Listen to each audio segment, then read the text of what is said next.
ಸಾಂಬಾರ್ಗೆ ಏನು ಮಾಡಬೇಕು ಯೋಚನೆ ಮಾಡ್ತಾಯಿದ್ರೆ ಹೊಳಿಲೇ ಇಲ್ಲ. ಸೊ ಈಸಿಯಾಗಿ ಸಿಂಪಲ್ಲಾಗಿ ಬೇಗ ಸಾಂಬಾರು ಮಾಡೋದು, ಮೊಸರು ಸಾರು ಹೇಗೆ ಮಾಡೋದು ಅಂತ ತಿಳಿಸ್ಕೊಡ್ತೀನಿ.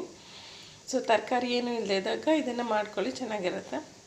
ಸೊ ಫಸ್ಟು ಎಣ್ಣೆಗೆ ಸ್ವಲ್ಪ ಸಾಸಿವೆನ ಹಾಕ್ಕೊಳ್ಳಿ.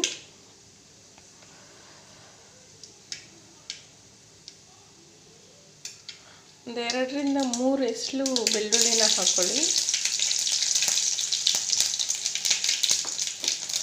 ಅದಕ್ಕೆ 1 ಈರುಳ್ಳಿ. ಒಂದು ಈರುಳ್ಳಿ ಚೆನ್ನಾಗಿ ಫ್ರೈ ಆಗ್ತಿದೆ. ಅದಕ್ಕೆ ಸ್ವಲ್ಪ ಸಾಂಬಾರು ಪುಡಿ ಹಾಕ್ಕೊಳ್ಳಿ. ಸೂಪರಾಗಿರುತ್ತೆ ಮೊಸರು ಸಾರಿಗೆ. ಹಾಕಿ ಚೆನ್ನಾಗಿ ಮಿಕ್ಸ್ ಮಾಡ್ಕೊಳ್ಳಿ.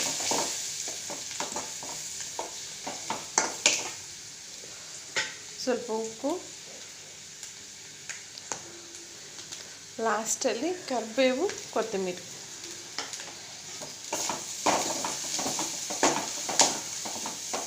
ಹಾಕಿ ಚೆನ್ನಾಗಿ ಮಿಕ್ಸ್ ಮಾಡಿಕೊಂಡೆ.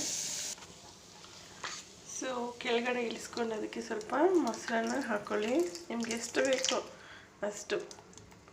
ಸೊ ನಾನು ಇಬ್ಬರಿಗೆ ಸ್ವಲ್ಪ ಹಾಕೋತಿದ್ದೀನಿ.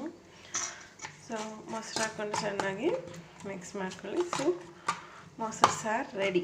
ತರಕಾರಿ ಏನೂ ಇಲ್ಲದೆ ಇದ್ದಾಗ ಇದನ್ನು ಮಾಡ್ಕೊಳ್ಳಿ. ಮುದ್ದೆಗೂ ಅನ್ನಕ್ಕೂ ಸೂಪರಾಗಿರುತ್ತೆ taste. Thank you friends.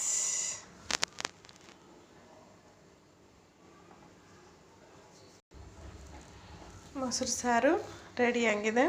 So ಅನ್ನಕ್ಕೆ ಮುದ್ದೆಗೆ ಚೆನ್ನಾಗಿರುತ್ತೆ, ಸೂಪರಾಗಿರುತ್ತೆ. ಸೊ ನೀವು ಸ್ವಲ್ಪ ಟ್ರೈ ಮಾಡಿ. Thank you.